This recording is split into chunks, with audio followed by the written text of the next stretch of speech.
In this video, I'm going to demonstrate the difference between a good high limit switch and bad high limit switch. This high limit switch right here, I just took it out from 25 years old gas furnace, and it's the bad one. And this is the brand new one I just purchased from the HVAC store. In order to test your high limit switch, you need to get one of these multimeter. It can be Fluke or any brand, but make sure you have a symbol right here, the ohm symbol, resistance. You need it in order to test your high limit switch.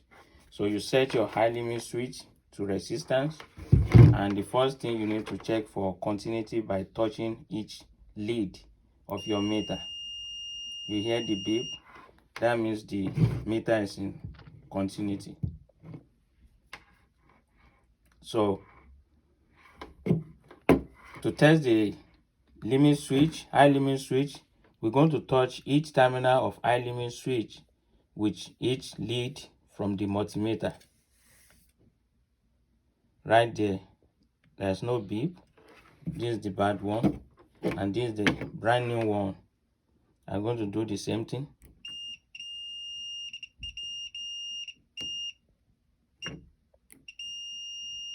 You can hear the beep. This is the good one, and this is the bad one. There are many reasons why your high limit switch can go bad. If your furnace blower motor is not functioning properly, or if it's really dirty, the high limit switch can go bad, can open sometime.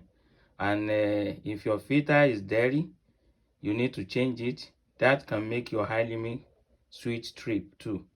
So make sure your gas furnace is clean, your filter is changed, and your blower motor is working properly in order to rectify the problem. Because if you change your high limit switch and you still have a dirty filter or bad blower motor, it's going to open again.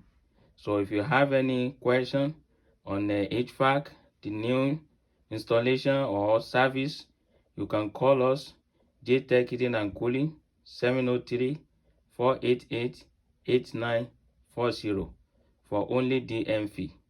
Thank you.